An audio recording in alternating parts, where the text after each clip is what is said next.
Hello, everybody, and welcome to this live stream. If you guys are new here, welcome. I'm Amber Rose, also known as the Religious Hippie. You can basically follow me on any social media platform, or you can go straight to my website at thereligioushippie.com. So today is a little bit of a reminder before we hop into the Q&A. I want to let you guys know that the veils are going live tomorrow at 12 p.m. Central Time. Hang on, let me find the clip so I put it on properly. So I've been talking about these for a while. They were handmade by Ave Maria Veil Co. And Cecilia, she did a fantastic job. So these are in honor of Our Lady for the May crowning. And they have built-in clips already. Honestly, complete game changer. Let me see if I can put it on without a mirror. There we go. And this is how she looks. And she is gorgeous. My hair's a little wet right now, so I apologize. It probably doesn't look as good as it should.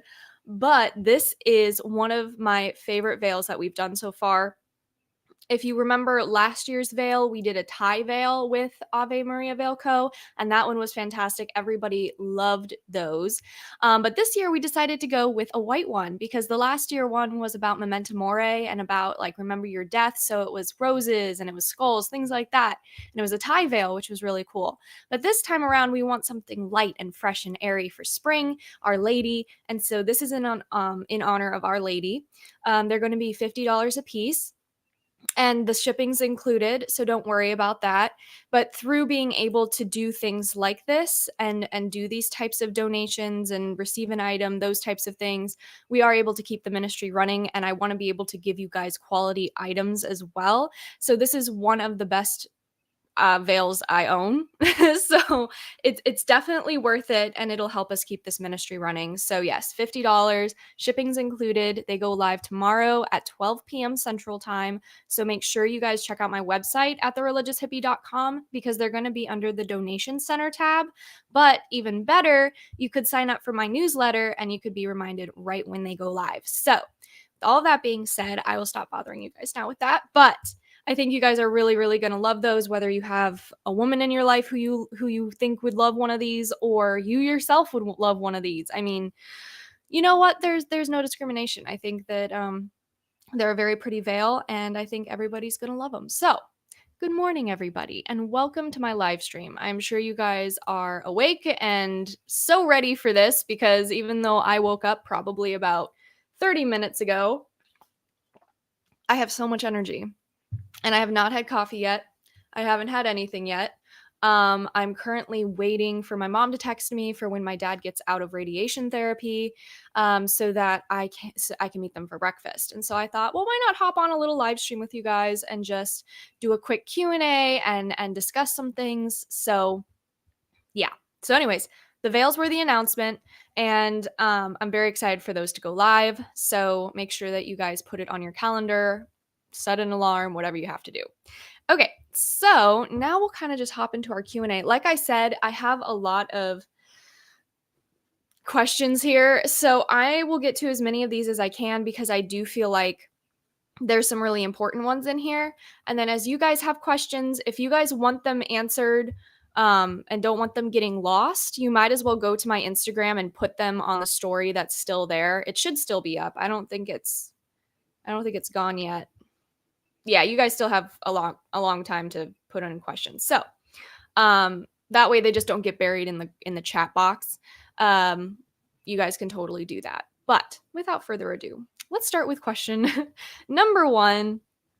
And this is from Chad.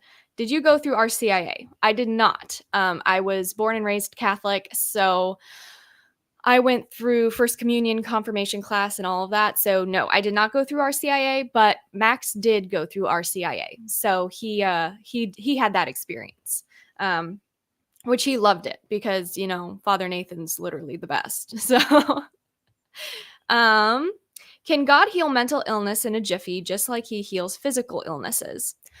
So here's the thing. God can do anything. I think too many people put God in a box thinking that he can't do something, but God can literally do anything he wants within his nature. And the thing is with mental illnesses, we hear about so many different saints who struggled with mental illness, like Saint Teresa of Avila, Saint Therese of Lisieux, Saint Dimphna, you know, so many saints have struggled with mental illness, and God allowed it for their purification and to rely on Him. So He could fix it. And for me, when I was going through the issues I was going through coming back into my faith, I was struggling with self harm, depression, anxiety, eating disorders. He didn't heal it right away. The depression I still struggle with here or there, but now it's turned into more of like seasonal depression than it's really turned into anything else. Um, and for me, when it came to the eating disorders and everything else, it felt like those took a lot longer to fix. So for me, I definitely know that it takes time, and God will allow us to struggle to help us grow and to help us overcome these things. That doesn't mean you don't get professional help if you need it, but it means that we embrace our cross and we do our best to continue fixing ourselves, working on ourselves, and glorifying God in our everyday life. Gianna, yes, God is healing my mind. Let me say, though, it hasn't started without a fight. Suffering is holy, 100%. Suffering, suffering has a purpose. It's for our sanctification. And I don't really always understand the people who don't utilize that, because I don't think they realize it. So I guess I do understand, because I was there too for a long time.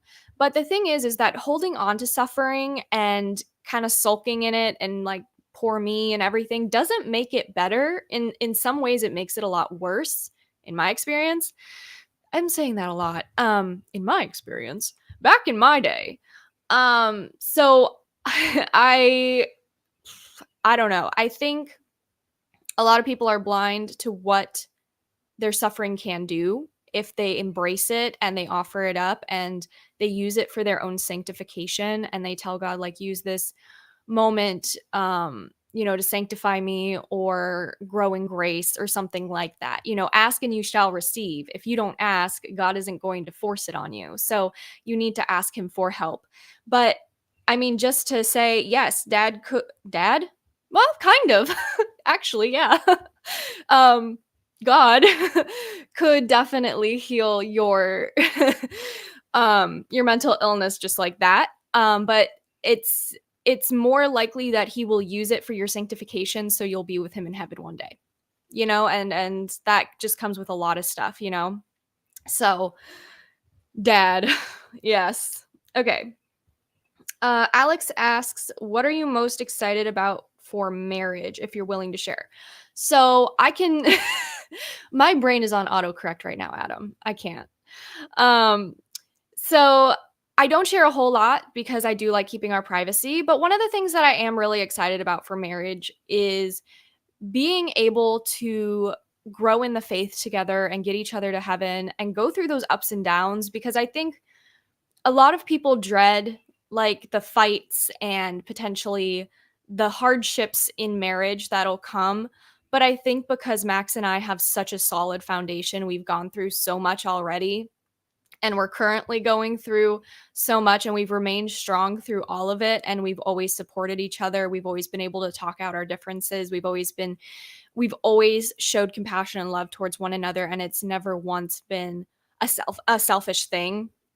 I think that I'm really excited just to experience marriage in general and the ups and the downs. I'm excited, to go to my sister's wedding and for us to take a road trip across the United States. I'm excited for, future children. Like, I'm just excited for so many things. And even if it's a bad thing, not that I want bad things to happen, but I know that we can handle it if bad things happen, if that makes sense. So I'm just excited for it altogether. In general, I'm excited for it. So, okay. JJ asks, what if I can't go to church on my married consecration day? Totally fine. If you can't go to church, it's not a requirement that you have to go to church on your consecration day. I did it, and I think I've done it every single time now for my consecration, just because it feels more special. But if you can't make it, do your consecration in front of an image or a statue or something of that nature, and in your room. Just make it a quiet place, a place to reflect, a place you can spend time with Our Lady and Jesus. And, don't overthink it too much. It's okay. You can go the next day and you can, say like, oh, hi, Mom, and blah, blah, blah, whatever. But it's not a requirement. You don't have to. It just makes it more special. Do, do, do, do, do. How can we avoid yoga poses while stretching? How do we know what's safe? So here's the thing. Stretching and exercise wasn't added to yoga until about, oh my gosh, the 1960s, I believe, 1950s. Yoga in itself, and this is something that people always, fight me on. Yoga in itself is a religion. The words, the language they use, and this is why I don't suggest anyone goes to a yoga class, because the language and the words they use are worshiping demons, first of all. But if you're just doing stretches, those stretches that are in yoga actually come from gymnastics of the 1960s. So they started adding gymnastics into yoga, and that's when yoga became more of a sport as opposed to a religion. However, the wording and certain things that they do, certain postures that they do, still should be avoided, because some of those postures are prayer postures. But people will be like, oh my gosh, I have to avoid, this posture. And I'm like, you literally do that when you're asleep. Like, that is how your body lays when you're asleep. So there are some postures that are obvious, like worship things. There are other postures that are obvious stretches. And so for people to get, really scrupulous about it, it's like, as long as you're not going to a yoga class, you're not saying the language and stuff like that. I did a whole podcast on this, actually. Let me see if I can find the podcast episode, because it's a 2-parter. And I did it with Brian from Catholic Truth, because he is so thorough with all of this. Let me see if I can get it here for you guys, because I think it'll be really informative, and I can't talk about it for like 2 hours like Brian and I did. So I'm gonna find this for you guys. Boom, boom. Because it was a big topic, and it was a hot button topic too. People who practice yoga and stuff, they were up in arms about it. Here we go. Share, copy episode link.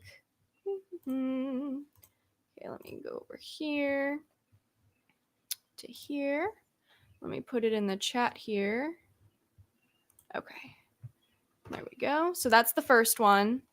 Oops. And then this is the second one. So I'll put these in the description too after the live stream's over, so that you guys have it. But and that one. There we go. So those two podcast episodes, I talk with Brian about yoga. He's done so much research into it, and he tells you specifically what the church believes. He tells you specifically what poses are safe, what poses are not, what is yoga, what isn't yoga, where yoga came from, all of these things.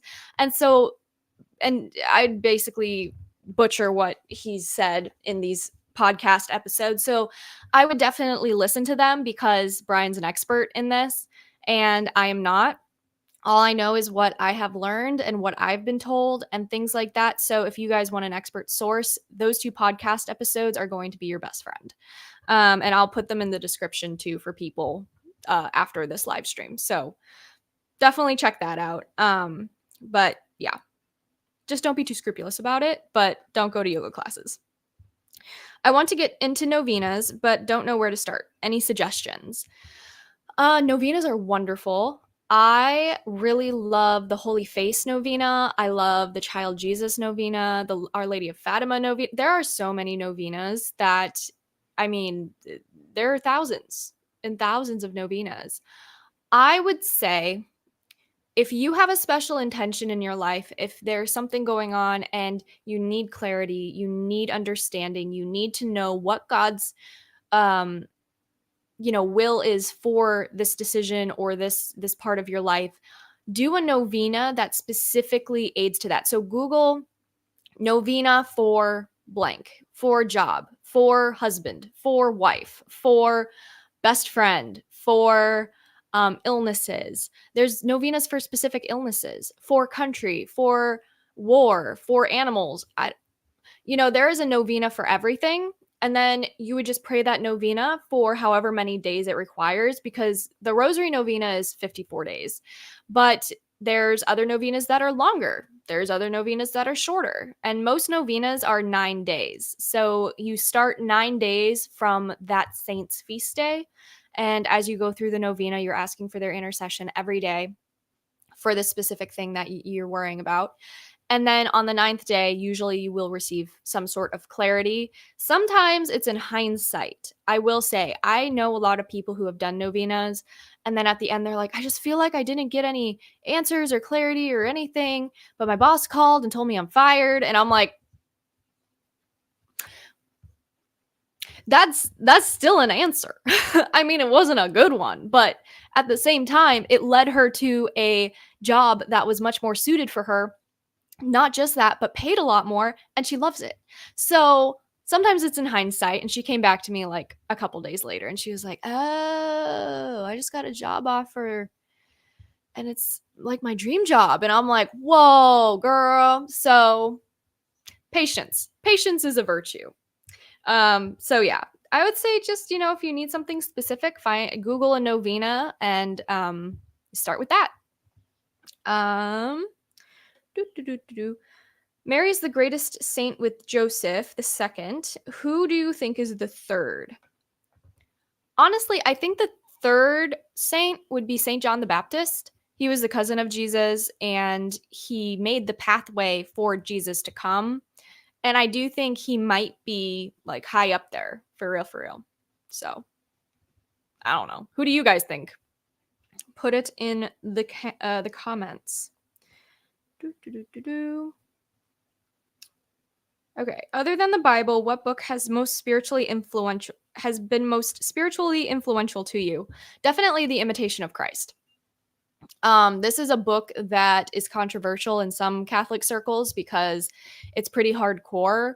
I think you need to take some of it with a grain of salt, but other things that stand out to you, you should take seriously. There are so many good pages in that book. I will say, if you're scrupulous, make sure that you skim it and you're not giving into your scrupulosity if it's starting to bother you, because this book really does trigger my scrupulosity in certain what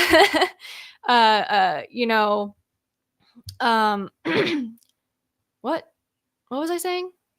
Oh my gosh, wait, this is what happens when I don't have coffee in the morning. Oh well. Yeah, so I would definitely just take The Imitation of Christ with a grain of salt. Go through certain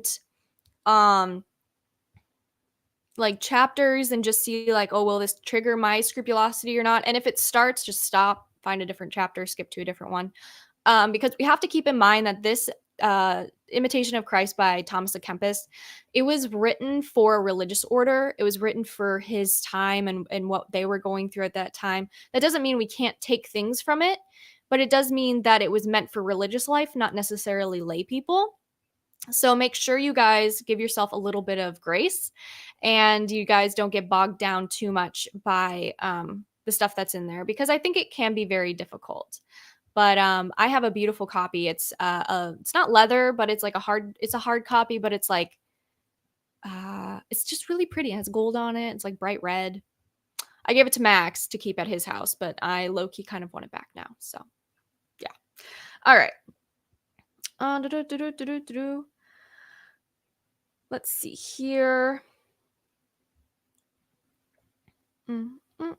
Ooh, okay. Do you prefer face-to-face confessions or behind a screen?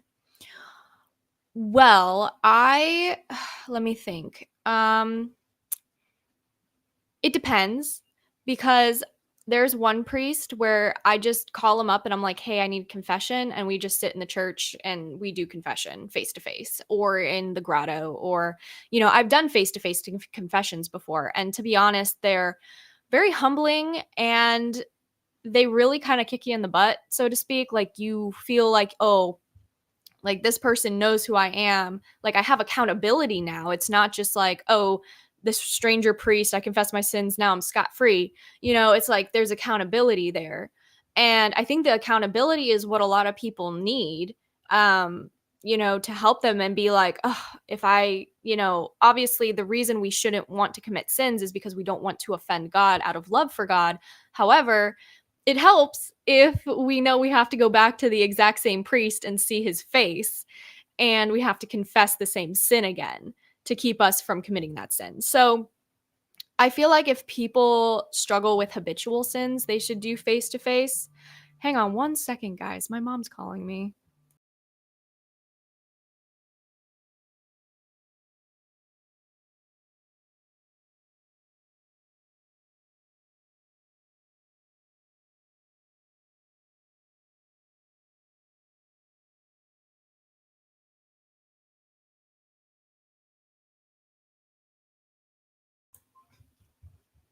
Thank you for your patience. Okay. It'll probably take them about 30 minutes to get over to the restaurant. So I have a little more time left. Do we watch sports? No, Max and I do not watch sports.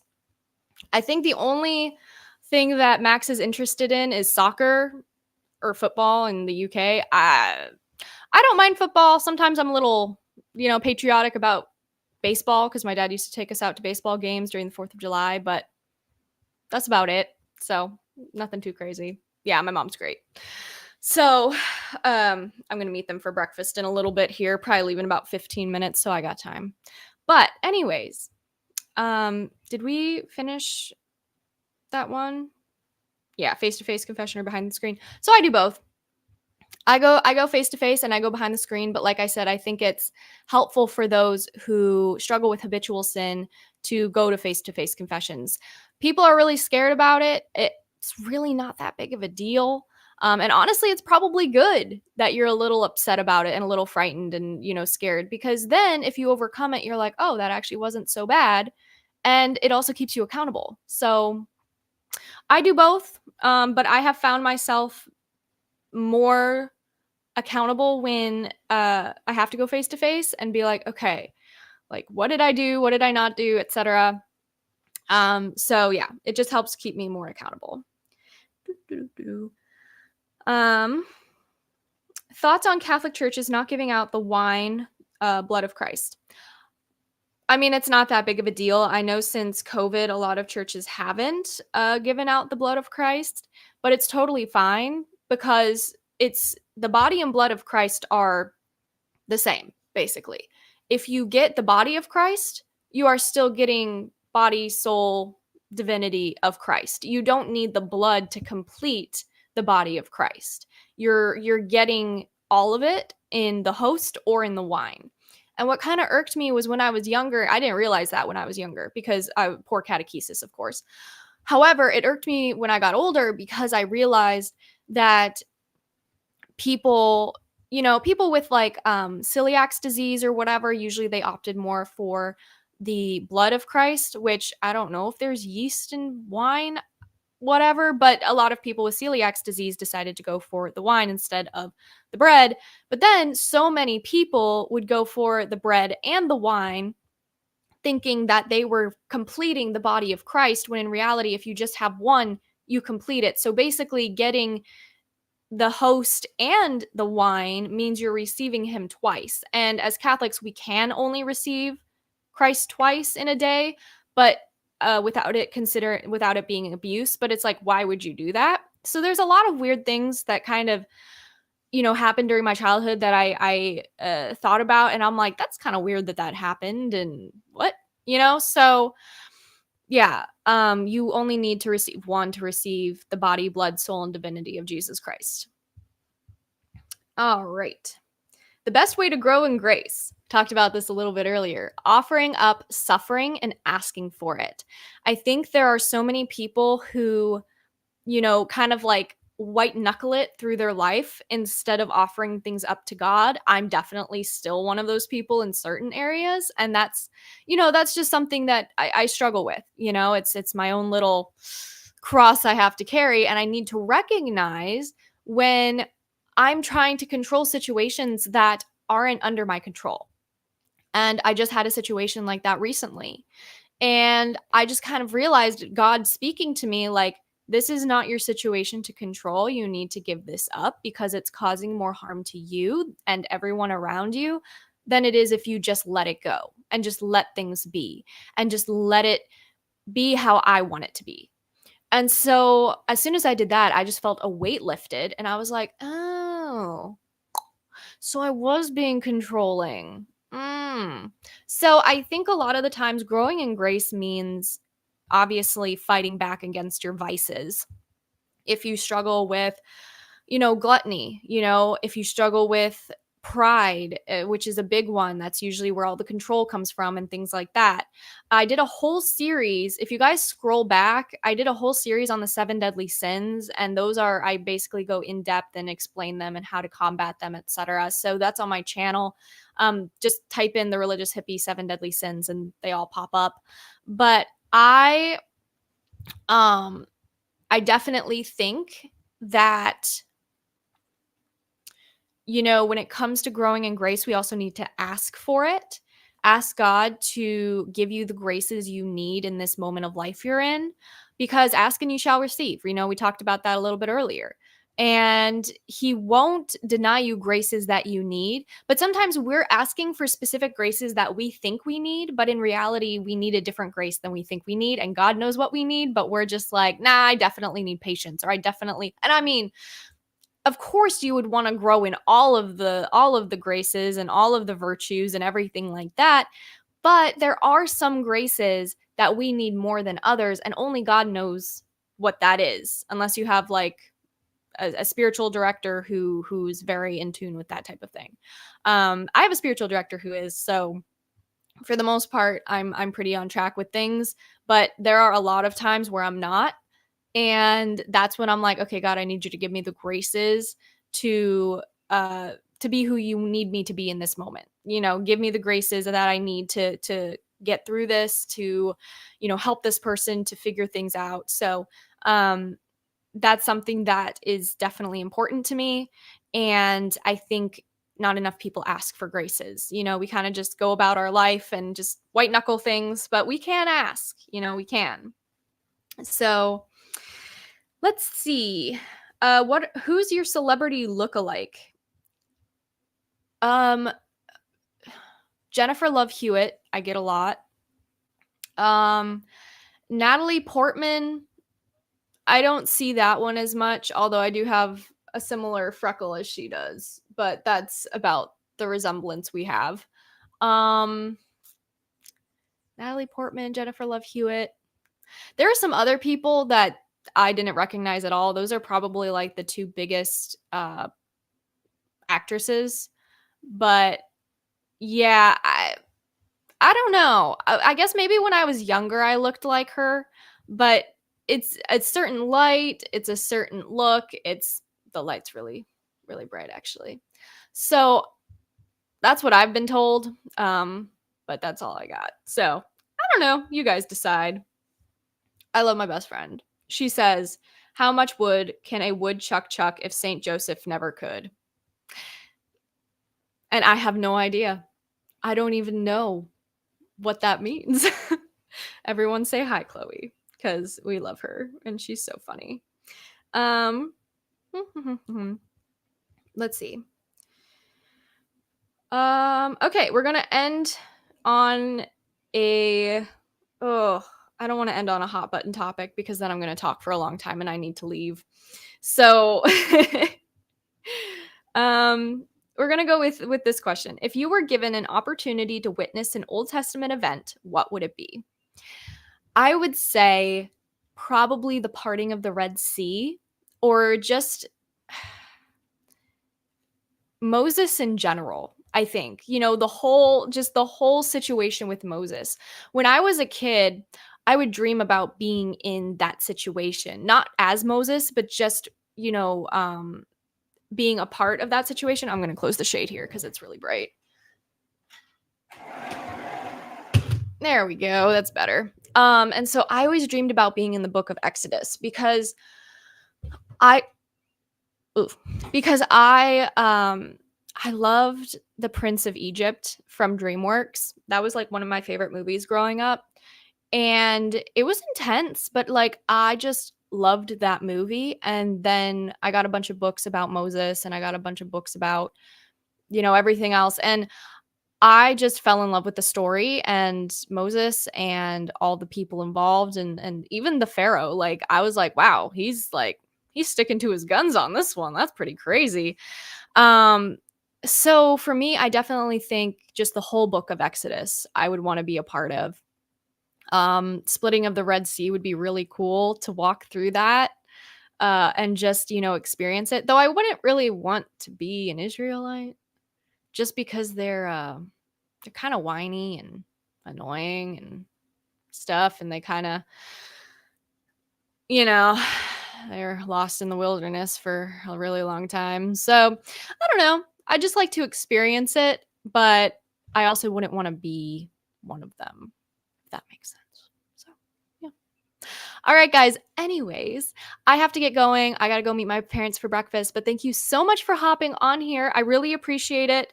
I'll probably hop on again tomorrow or sometime next week and we'll continue the conversation. So, appreciate you guys being here, and I will talk to you guys later.